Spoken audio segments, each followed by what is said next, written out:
En manchette cette semaine, la Cité des Jeunes fête ses 50 ans en grande pompe. La 24e édition des Seinoriales fait vibrer le Vieux-Vaudreuil. Et la municipalité de Les Cèdres inaugure sa nouvelle scène extérieure.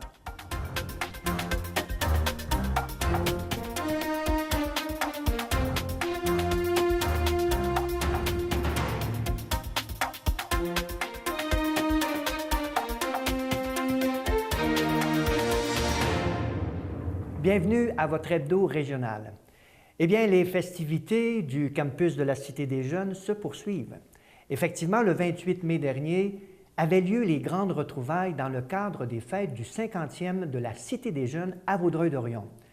Les étudiants ont offert un spectacle grandiose sous la direction de Patrick Roson au chapiteau Eugène Chaplin.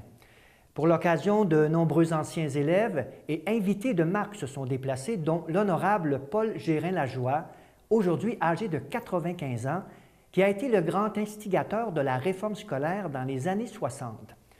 Rappelons qu'il y a 50 ans, le Québec prenait un virage historique dans la foulée du rapport Parent. Au moment de la Révolution tranquille, la province créait sa première polyvalente ici, à Vaudreuil-Dorion. La 24e édition des Seinoriales de Vaudreuil-Dorion s'est déroulée du 2 au 5 juin dernier dans le Vieux-Vaudreuil. Une série d'activités et de réjouissances a été offerte pour le plaisir de tous sur les terrains du musée. Plusieurs groupes de reconstitution historique ont recréé le quotidien de l'époque de la Nouvelle-France par des campements d'habitants et de militaires. De nombreux anciens métiers étaient en démonstration, ainsi que des artisans et exposants agroalimentaires.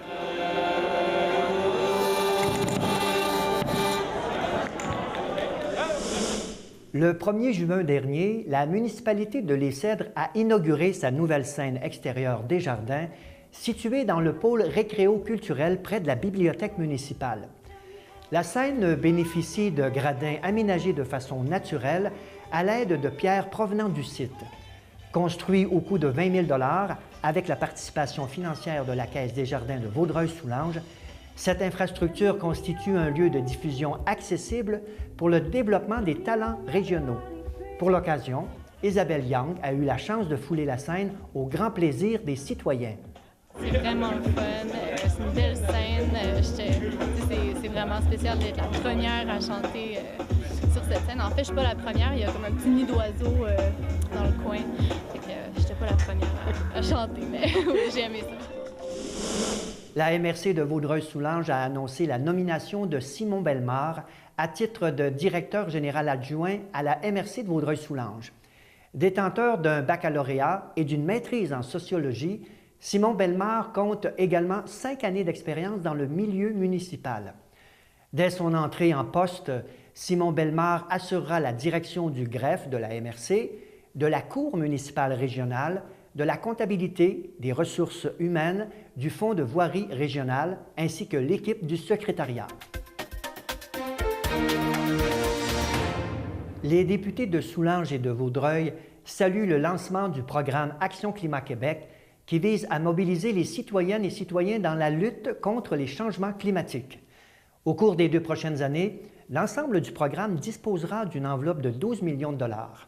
Grâce à ce programme, la capacité d'innovation des organismes et des coopératives de la circonscription de Vaudreuil sera mise à contribution afin que de plus en plus de gens posent des actions concrètes de lutte contre les changements climatiques. Le 6 juin dernier, le Dr Jean Rodrigue, directeur de santé publique de la Montérégie, a reçu le prix Reconnaissance de carrière Persilier-la-Chapelle, décerné par le ministre de la Santé et des Services sociaux, Gaétan Barrette. Omnipraticien, diplômé en 1972, titulaire d'une maîtrise en santé communautaire de la Faculté de médecine de l'Université de Montréal, Dr Rodrigue a œuvré au fil de sa carrière à tous les paliers du réseau de la santé et des services sociaux, dont notamment au CID3S de la Montérégie-Centre. On l'a aussi vu dernièrement lors de l'initiative « Je bouge avec mon doc ». Le 7 juin dernier, le maire de Pincourt, Yvan Cardinal, a donné le coup d'envoi des diverses activités entourant le grand défi Pierre Lavoie, dont le 1000 km qui s'arrêtera à Pincourt dans la nuit du 18 au 19 juin à l'école du Chêne Bleu. L'idée, c'est de faire bouger les jeunes, qui prennent action. Hein. Pierre Lavoie parle souvent de mettre la switch à on. Donc, on veut que les gens, autant les jeunes qu'aussi les adultes, leurs parents, tout ça, se mettent à l'activité physique. L'objectif, c'est pas d'atteindre le 1000 km à une vitesse record, terminer première, avoir une médaille. Le but, c'est pas ça. Le but, c'est de prouver aux jeunes qu'on parraine, de leur dire, écoutez, il y a 2 ans, j'avais pas de vélo. Maintenant, je suis capable parce que je m'y suis mis, je me suis convaincue, je me suis impliquée à arriver à atteindre un résultat. Alors, l'important, c'est d'y aller, de s'entraîner, de bouger, d'avoir du plaisir en le faisant aussi. Pour les écoles de Pincourt, l'équipe Boscus a profité de l'occasion pour annoncer qu'elle parraine les écoles Notre-Dame de Lorette, Saint-Patrick, Edgewater et Virginie-Roy. L'artiste Deirdre Potash de Studio Art Wheel a démarré ses ateliers peinture et latte au bord de l'eau au Cafexo à Vaudreuil-Dorion. L'activité qui s'adresse à tous a pour objectif de se familiariser avec l'art, tout en s'amusant dans un décor près de la nature. Les ateliers auront lieu tout au long de l'été. L'idée que pour moi, c'est l'art fait de bien. C'est pas paint night, c'est l'art fait de bien, puis chacun de nous, nous sommes un artiste, puis chacun avec une coupe de matériel, une coupe de consignes, on peut faire quelque chose de magnifique. Le 1er juin dernier, sur la terrasse du restaurant Sonny's, les acteurs de la pièce « Femmes cherchent hommes désespérément » ont démarré leur saison estivale. Les 4 comédiens, José Deschênes, Marie Michaud, Roger Léger et Martin Laroche, dirigés par le metteur en scène Olivier Aubin, sont impatients de commencer dans le chaleureux théâtre de Pointe-des-Cascades. C'est tellement un beau lieu que, tu sais, le côté faire une sortie, là, oui. Tu sais, total, là. Tu arrives là, c'est beau, tu peux te promener. Tu peux manger. Ah, le théâtre des Cascades, c'est les plus beaux couchers de soleil de la planète. Puis la pièce qu'on joue cet été, Femmes cherchent hommes désespérément, c'est un classique du théâtre d'été, il faut voir ça. Non, ben, c'est une excellente pièce, très bien écrite. C'est le plus gros succès qu'il y a eu au théâtre des Cascades. Dans les 30 ans du théâtre des Cascades, c'est le plus gros succès qu'il y a eu. Oui. Il paraît que c'est très drôle. C'est très drôle. Oui, c'est très J'étais là, moi, en 97, quand ça jouait, je jouais dedans. Et c'était le plus gros succès du théâtre des Cascades. Oui. La ville de Saint-Lazare invite ses résidents et les propriétaires de commerces ayant pignon sur rue à Saint-Lazare à décorer leurs maisons et leurs commerces avec une touche équestre à l'approche du festival Saint-Lazare au Galop qui se tiendra les 1er, 2 et 3 juillet prochains. Toutes les photos soumises dans le cadre du concours seront affichées sur la page Facebook Saint-Lazare au Galop. Le public sera invité à voter pour le plus beau décor du 20 juin au 3 juillet. Afin de souligner ses 10 ans d'existence, la coopérative de solidarité multiservice du Suroît présentera une infolettre qui soulignera l'audace et la persévérance des membres qui ont participé à son déploiement depuis sa fondation. Ce mois-ci, on se remémore la toute première tour qui fut érigée le 6 octobre 2006 au Centre communautaire de Très-Saint-Rédempteur. Cette tour représente la colonne vertébrale de la coop dans le développement du réseau Internet. Également, la coop vous attend le 18 juin prochain à sa méga-vente de garage qui se tiendra au Centre communautaire de Très-Saint-Rédempteur au profit du Fonds de développement social. Voilà pour votre bulletin régional. Restez avec nous car après la pause, je reçois la directrice Lise Caillé de l'organisme Kumquat. À tout de suite.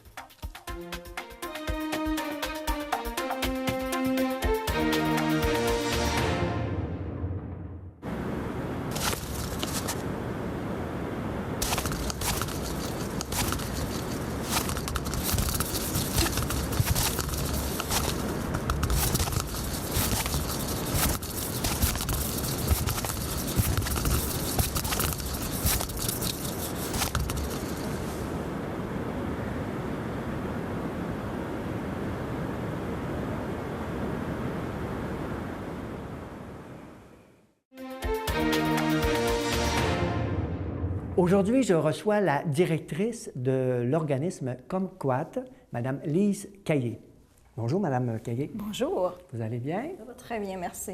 Avant de parler du 30e anniversaire, parce que vous fêtez actuellement le 30e anniversaire de l'organisme. C'est-à-dire qu'on commence, on entame le 30e anniversaire. L'organisme s'est constitué officiellement là, en mai 1986. Eh bien, mais avant d'aller à ce 30e, qu'est-ce que l'organisme Kumquat?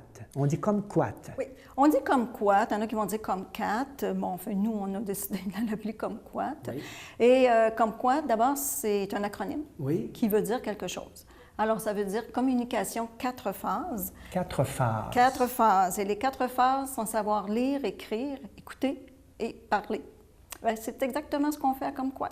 Alors, c'est des ateliers. On est un organisme communautaire autonome en alphabétisation. En alphabétisation. Oui. Pour l'ensemble des citoyens de Vaudreuil-Soulanges et un peu partout. C'est-à-dire qu'on a quand même un territoire qui est plus défini. Oui. Nous, on couvre l'ensemble du territoire de la circonscription de Vaudreuil. Ah oui? Oui. Oui, ça, c'est vraiment plus cette partie-là de Vaudreuil-Soulanges, parce que pour la partie Soulanges, il y a un autre organisme qui fait la même chose que nous. Ah. Et on a aussi, on a modifié nos lettres patentes il y a quelques années pour inclure aussi l'ouest de l'île de Montréal. Okay. Bon, disons qu'on est un peu moins actif du côté de l'ouest de l'île de Montréal, mais par contre, on accueille les citoyens qui auraient besoin de nos services. On a d'ailleurs de plus en plus de personnes qui sont de Sainte-Anne-de-Bellevue, c'est tout près. Oui, on est à l'île Perrot. Vous êtes à l'île Perrot, hein? Le bureau est à l'île Perrot. Oui, on est au 34 Grand Boulevard à l'île Perrot. Les bureaux et les classes d'ateliers de formation. Tout se passe au même endroit. Oui, tout à fait. Alors, Pignon-sur-Rue à l'île Perrot. On a Pignon-sur-Rue à l'île Perrot. Et puis, comme je disais, on accueille aussi les gens de l'ouest de l'île. Et puis, de plus en plus, on a des gens qui nous viennent de Beaconsfield, Kirkland, parce que peut-être qu'on en parlera un petit peu plus tard, mais on a aussi un programme qui s'est ajouté il y a quelques années. C'est notre programme de francisation. Francisation, oui. Ah bon. Oui. Mais l'objectif même de l'organisme, c'était l'alphabétisation. D'abord et avant tout, c'est l'alphabétisation. Oui. Alors. Il faut comprendre qu'il faut retourner un peu dans les années 80 pour comprendre la naissance des groupes d'alphabétisation au Québec. Il y a eu une commission parlementaire qui s'est penchée sur le sujet parce qu'il y avait des données qui nous disaient que le niveau de scolarité des Québécois était très faible par rapport aux autres provinces du Canada. Alors donc, le ministère de l'Éducation de l'époque a décidé de mettre en place des groupes d'alphabétisation. Et, par l'intermédiaire des commissions scolaires, je pense. Hein? C'est ça. Au tout début, le mandat revenait aux commissions scolaires de mettre en place des ateliers d'alphabétisation au sein même des commissions scolaires. Et puis, ce qui est arrivé, c'est qu'à un certain moment donné, ils ont fait appel à des bénévoles. Et ce groupe de bénévoles-là a eu l'initiative de fonder un organisme en alphabétisation pour la région. Okay. Alors, c'est vraiment, ça émane vraiment d'un groupe de bénévoles qui ont fait la demande, la démarche pour que Kumquat vienne au monde, mais à ce moment-là, Kumquat devenait un groupe communautaire autonome, donc vraiment indépendant de la commission scolaire. Avec un conseil d'administration, avec un conseil d'administration. Et tout, là. Fait qu'à partir des années 84, ce groupe de bénévoles-là ont fait les démarches auprès du gouvernement.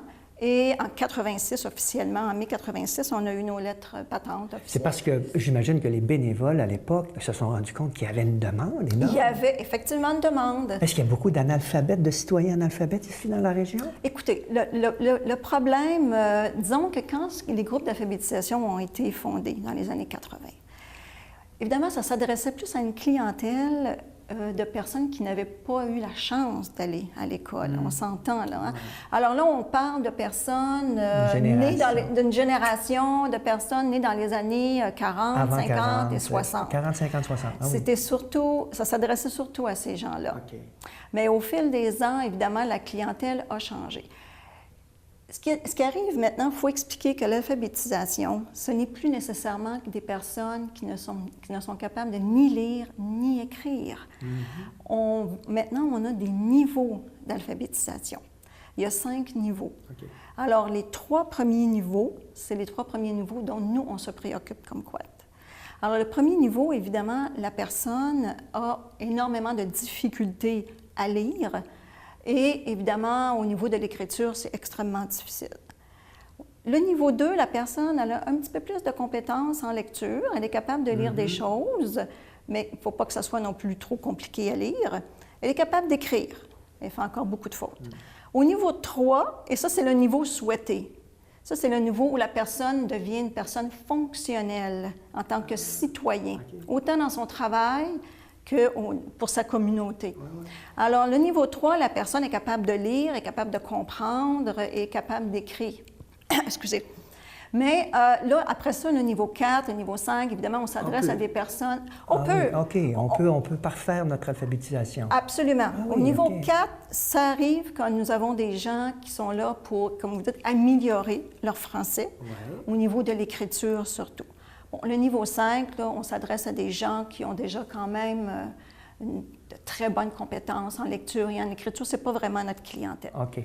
Dites-moi comment ça fonctionne. Alors, il y a une personne ici, dans Vaudreuil, qui décide de frapper à la porte.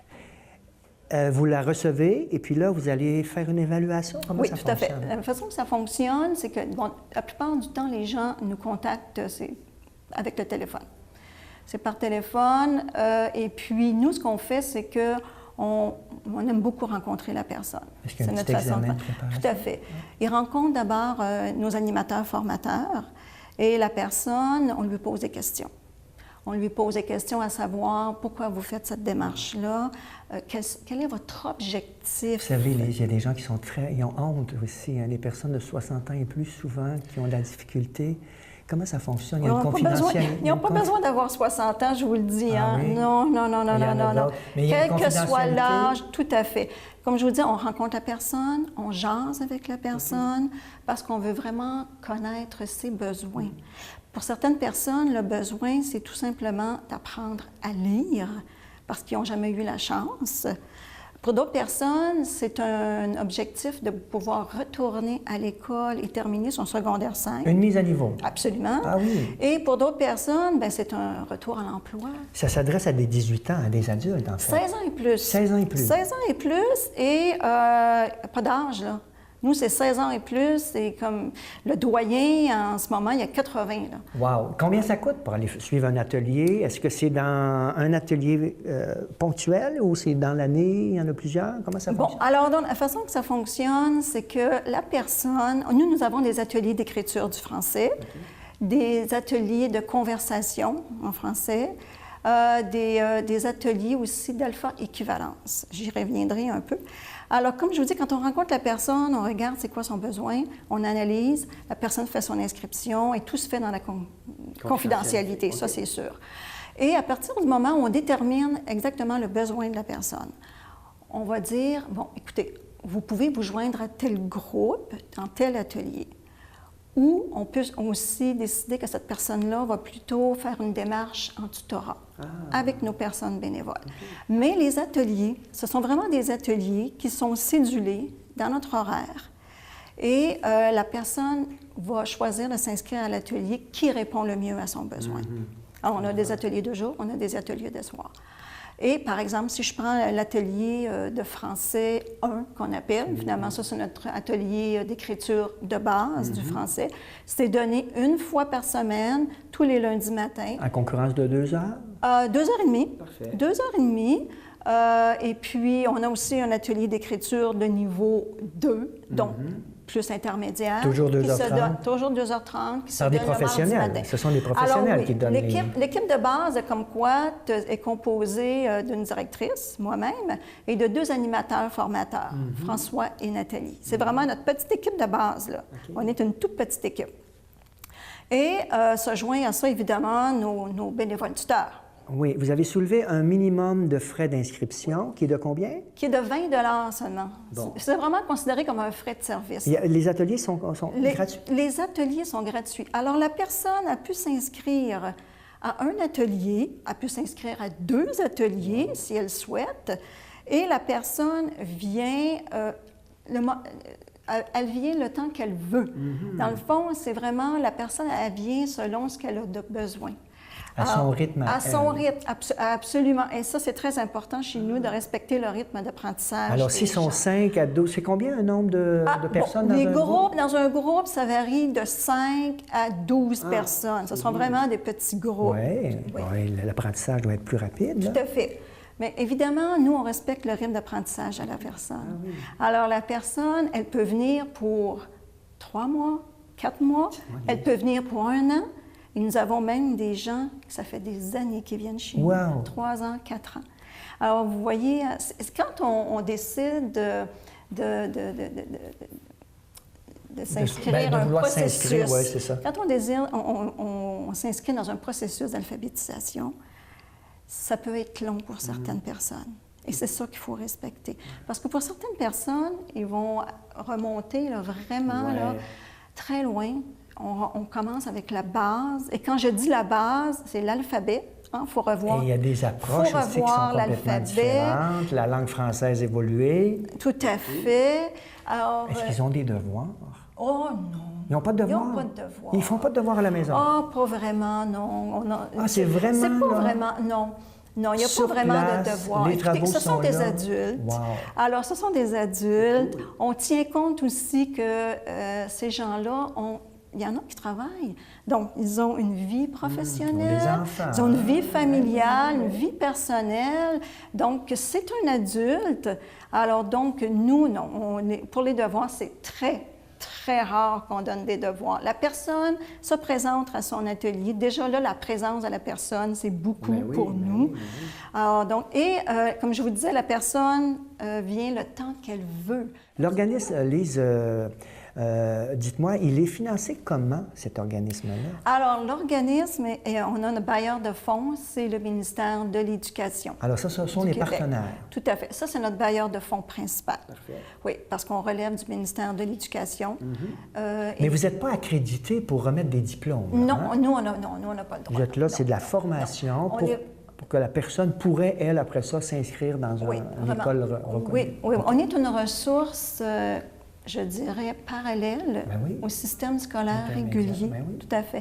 Il y a des gens, vous savez, quand une personne a 60 ans, même plus jeune, qui décide de retourner, si on peut dire, aux études, c'est une façon de parler, là, ces personnes-là n'ont pas toujours là, le goût de retourner dans une commission scolaire. Non. Parfois, des gens ont vécu certaines problématiques, ils ont un mauvais souvenir de cette expérience-là, donc ils préfèrent s'en aller dans un système où ils sont plus à l'aise, où on respecte plus le rythme. Des bénévoles. Est-ce que vous avez besoin de bénévoles? On a toujours besoin de bénévoles. Qu'est-ce qu'ils font, ces bénévoles-là? C'est une ressource précieuse pour nous parce qu'ils viennent en appui à l'équipe de travail, étant donné, comme je disais tantôt, une petite équipe. Oui. Alors, donc, ce qu'ils font, surtout, c'est du tutorat. Alors, ils sont jumelés à un apprenant et puis ils travaillent avec cet apprenant-là. Et là, c'est là, tantôt, quand on parlait des inscriptions, quand on rencontre la personne, et qu'on évalue la situation. Souvent, on va se rendre compte que la personne n'est pas prête à se joindre à un groupe parce que la personne éprouve trop de difficultés ou parce que la personne ne se sent pas prête. Vous allez la jumeler? Ah oui, on va lui offrir de la jumeler à une bénévole tuteur. Qui va l'accompagner? Qui va l'accompagner le temps qu'il faut. Il y a des bénévoles tuteurs chez nous qui accompagnent la même personne depuis 3 ans. Il y en a, c'est tout récent.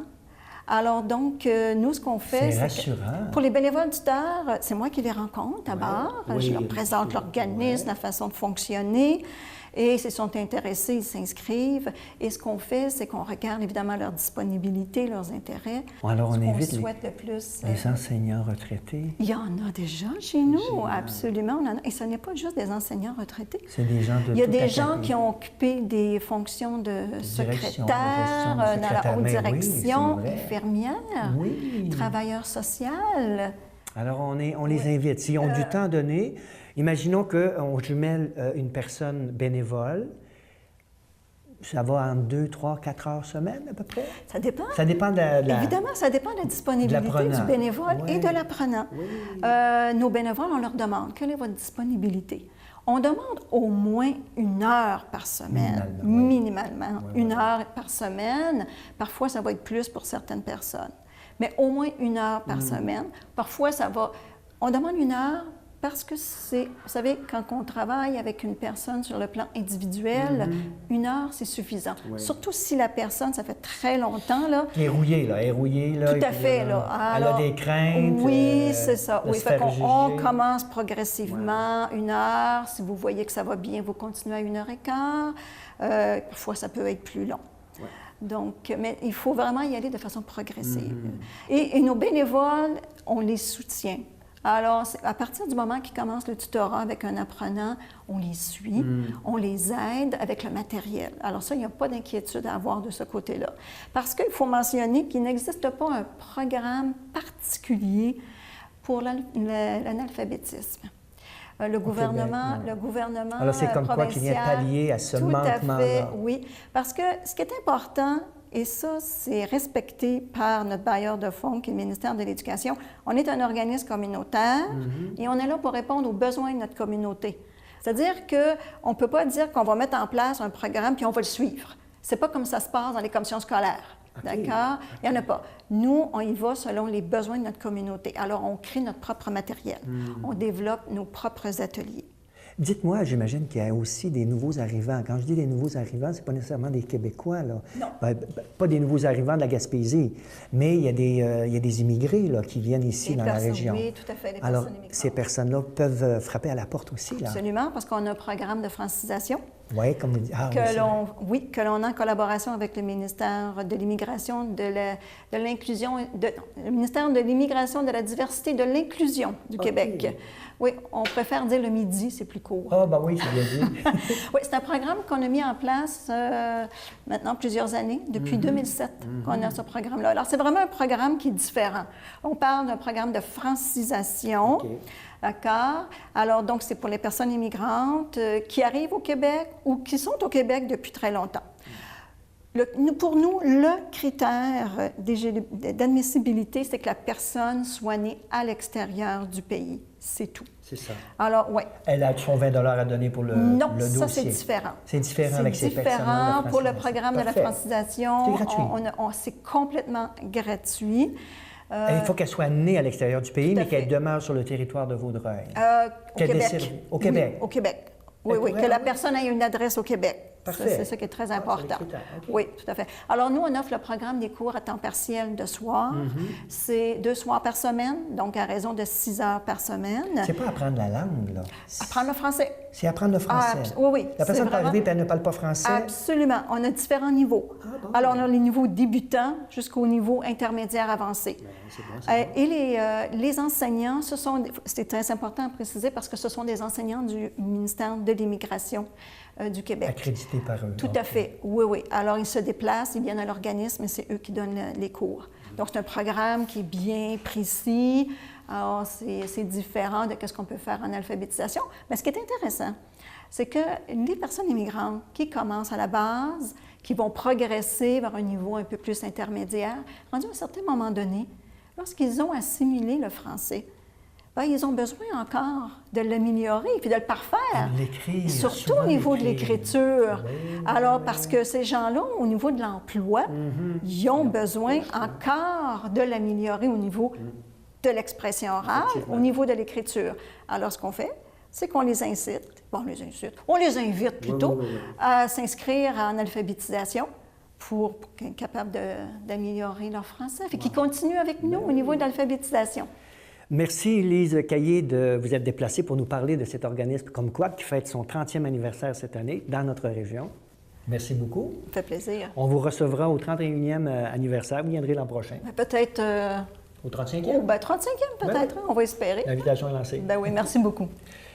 Voici ce qui met un terme à votre hebdo régional. Je vous invite la semaine prochaine pour un autre bulletin. D'ici là, portez-vous bien.